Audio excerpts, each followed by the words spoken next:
La suite des débats sur le volet recettes du budget dans l'hémicycle de l'Assemblée nationale. Les députés valident aujourd'hui l'augmentation de la surtaxe sur les plus grandes entreprises, mais aussi la prolongation de la défiscalisation des pourboires jusqu'en 2028. L'un des moments forts de la semaine, ce sera bien sûr le débat sur la taxe Zuckman prévu mercredi.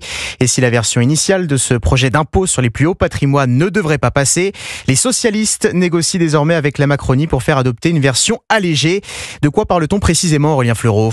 Alors, en termes d'impact, la grande différence avec cette proposition du PS, c'est qu'elle ne prendrait plus en compte le patrimoine professionnel et ne concernerait plus les entreprises innovantes jusqu'à 1000 salariés. Une manière de répondre à la polémique autour de la start-up Mistral, pépite française de l'intelligence artificielle valorisée à près de 12 milliards d'euros. Elle serait donc épargnée, tout comme les entreprises familiales, c'est-à-dire quand les membres du foyer fiscal détiennent plus de 51% des droits de vote. Et cette version allégée ne taxerait plus à hauteur de 2% le patrimoine des fortunes supérieures à 100 millions d'euros, mais 3% à partir de 10 millions d'euros. Plus de contribuables, oui, mais moins de revenus puisque cela rapporterait entre 5 et 7 milliards d'euros par an selon les socialistes, soit 3 fois moins que la taxe Zuckman dans sa version initiale, qui avait d'ailleurs été rejetée la semaine dernière en commission des finances et qui aurait peu de chances d'être votée en l'état à l'Assemblée. Aurélien Fleureau du service économie de